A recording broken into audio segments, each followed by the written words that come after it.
अब एचटीएमएल लिस्टको बारेमा हेरौँ है त। सबभन्दा पहिला यहाँ अर्डर लिस्ट रहेको छ। अर्डर लिस्ट भनेको चाहिँ कुनै पनि आइटमको एक्ज्याक्ट त्यसको अर्डर के छ भनेर हामीले थाहा पाउनुपर्ने हुन्छ। जस्तै यहाँ फर्स्ट, सेकेन्ड, थर्ड भनेको छ। हामीले 1 2 3 राख्न सक्छौँ।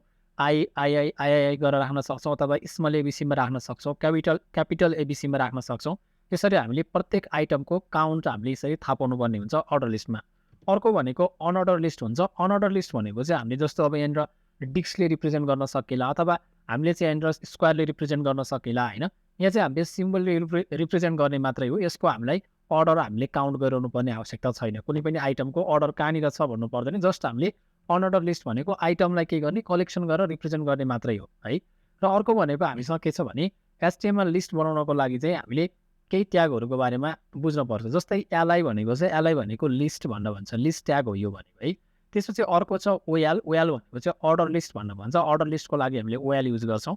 त्यसपछि युएल भनेको चाहिँ अनअर्डर लिस्ट हो। त्यसै गरी डिएल भनेको चाहिँ तपाईँको डिस्क्रिप्सन लिस्ट भनेर भन्छ। डिस्क्रिप्सन लिस्ट भन्ने अर्को टाइपको एउटा लिस्ट रहेको छ डिस्क्रिप्सन लिस्ट। त्यसको बारेमा पनि हामी यो भिडियोमा हेर्छौँ होइन। त्यसभन्दा पछाडि डिटी भनेको छ।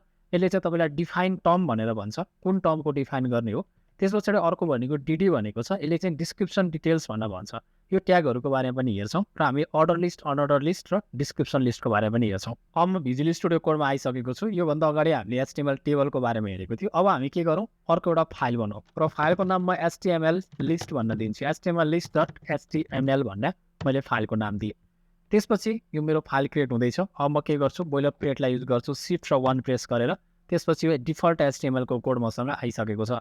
अरू मैले केही पनि चेन्ज गर्दिनँ। सिधै हामी के गर्छौँ भने सबभन्दा पहिला हामीले अनअर्डर लिस्टको बारेमा हेर्छौँ। सबभन्दा पहिला म कन्ट्रोल केसी प्रेस गर्छु। कन्ट्रोल केसी प्रेस गरेर मैले कमेन्ट ल्याएँ।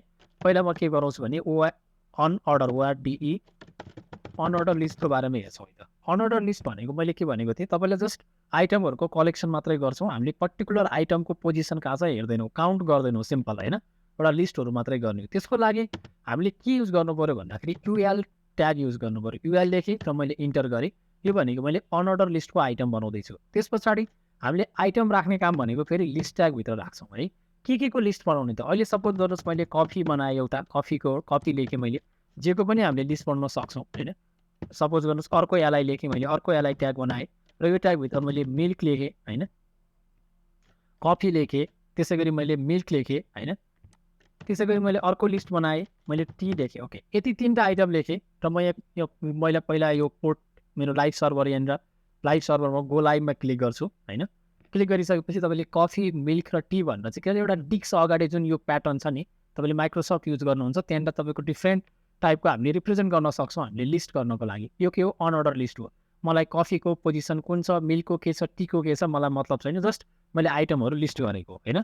अब यति भइसके पछाडि अर्को एउटा काम पनि गर्न सक्छौँ। मैले जुन सिएसएसको पार्ट मैले तपाईँलाई भनिरहेको छैन, त्यस कारणले गर्दा मैले त्यतातिर लान चाहन्न। तर खासमा चाहिँ हामीले अनअर्डर लिस्टको पनि डिफ्रेन्ट स्टाइलहरू दिन सक्छौँ क्या। एउटा स्टाइल भन्ने प्रपर्टिज हुन्छ, यो भनेको सिएसएसको प्रपर्टिज हो होइन। यसलाई इनलाइन सिएसएस दिएको भनेर भन्छ। यसको बारेमा सिएसएसमा डिटेलमा हेरौँ। अहिले एउटाको लागि चाहिँ जस्तो मलाई डिस्कको ठाउँमा स्क्वायरले रिप्रेजेन्ट गर्नु पऱ्यो अथवा मलाई लिस्ट आइटमलाई अर्को कुनै सिम्बलले रिप्रेजेन्ट गर्नु पऱ्यो भने कसरी चेन्ज गर्ने, त्यसको बारेमा देखाउन लागिरहेको छु होइन।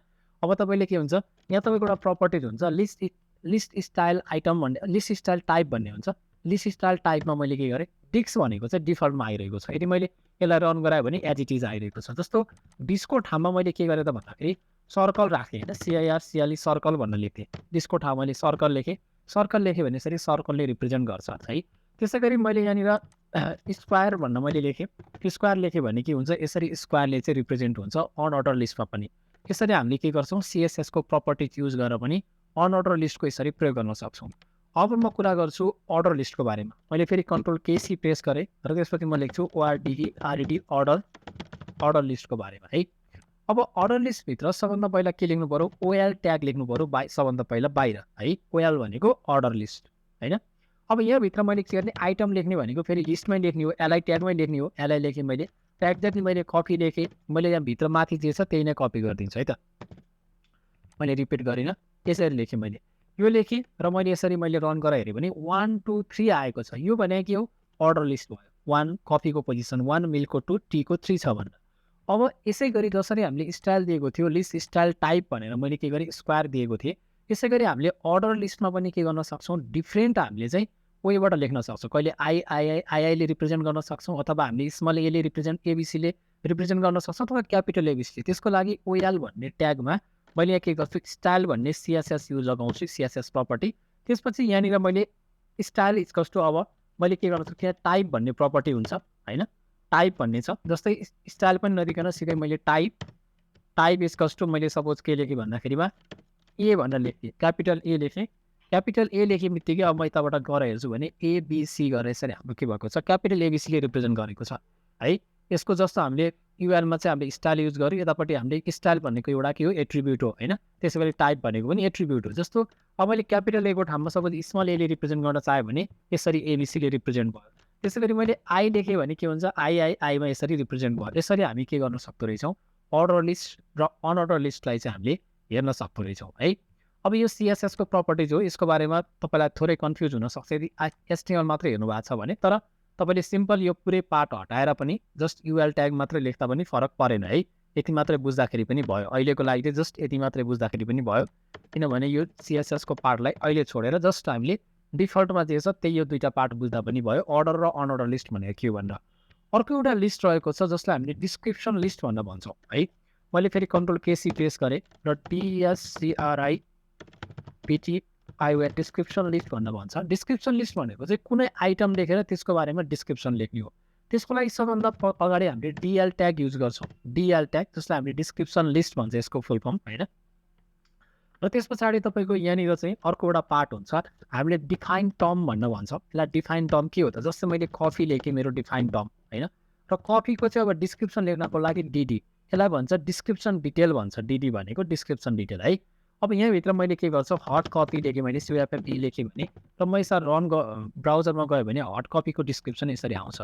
त्यसै गरी अब मैले के लेख्छु यसको ठाउँमा डिटी ट्यागभित्र म फेरि के लेख्छु मिल्क लेख्छु र मिल्क लेखिसकेपछि म डिटी ट्यागभित्र मिल्कको डिटेल भयो यसरी होइन डिटिआई डिटेल्स भनेर यसरी लेखेँ मैले होइन। मिल्कको डिटेल्स भयो भने मिल्कको डिटेल्स यसरी आयो। त्यसै गरी मैले अर्को के लेखेँ टीको बारेमा पनि एउटा थपिदिन्छु होइन। डिटीभित्र म के गर्छु टी लेख्छु यहाँनिर र म डिडी ट्यागभित्र चाहिँ अब मैले टीको डिटेल्स भनेर यसरी डिटेल्स भनेर लेखेँ भने यहाँनिर तपाईँको टीको डिटेल्स यसरी आउँछ। सो यो तरिकाबाट चाहिँ हामीले के गर्न सक्दो रहेछौँ भन्दा कफी मिल्क टी भन्ने यसरी एउटा फर्स्टको भनेको के हो हाम्रो अनअर्डर लिस्ट, सेकेन्ड भनेको हाम्रो के हो अर्डर लिस्ट र यो थर्डको भनेको हाम्रो के हो डिस्क्रिप्सन लिस्ट रहेको छ। र यो भिडियोमा म तपाईँलाई एउटा अर्को इम्पोर्टेन्ट कुरा पनि भन्छु। हामीले जस्तो एचटीएमएल को कोड कसरी हेर्ने त हैन। एचटीएमएल मा लेखेको कोड हेर्नको लागि चाहिँ सिम्पल तपाईँले ब्राउजरमा राइट क्लिक गरेर यहाँ इन्स्पेक्टमा क्लिक गर्नुभयो भने चाहिँ तपाईँले लेखेको एचटीएमएल को कोड यसरी हेर्न सक्नुहुन्छ है। कुनै पनि वेबसाइट्समा गएर पनि तपाईँले राइट क्लिक गरेर इन्स्पेक्टमा हेर्नुभयो भने चाहिँ एचटीएमएल को कोड देख्नुहुन्छ र तपाईँले यसरी आफ्नो कोडमा भित्र होभर गर्नुभयो भने यो कुन पार्टको कोड हो भनेर पनि थाहा पाउनुहुन्छ हैन। यो अनअर्डर लिस्टमा क्लिक गऱ्यो भने अनअर्डर लिस्टमा गइरहेको छ, अर्डर लिस्टमा क्लिक गऱ्यो भने अर्डर लिस्टमा होभर भइरहेको छ हैन। त्यसै गरी मैले डिएल भनेको डिस्क्रिप्सन लिस्टमा क्लिक गऱ्यो भने डिस्क्रिप्सन लिस्टमा होभर भइरहेको छ। यसरी तपाईँले हेर्न सक्नुहुन्छ। त्यसै गरेर तपाईँले यदि सिएसएस को पनि कोड हेर्नु पर्यो भने चाहिँ भ्यू पेज सोर्स भनेर तपाईँले क्लिक गर्नुहोस्। यसरी तपाईँले के गर्न सक्नुभयो यो भनेको सबै कोडहरूलाई यसरी हेर्न सक्नुहुन्छ है। सो तपाईँले चाहिँ कन्ट्रोल सिफ्ट आई गरेर पनि तपाईँले चाहिँ यसको के गर्न सक्नुहुन्छ एलिमेन्ट्समा गएर सबै डिटेलहरू हेर्न सक्नुहुन्छ। यहाँ एचटीएमएल सीएसएस सबैको कोडहरू चाहिँ कन्टेन गरेको छ। सो केही कन्फ्युजन छ भने कमेन्ट सेक्सनमा कमेन्ट राख्नु होला, म त्यसको रिप्लाई दिनेछु। धन्यवाद।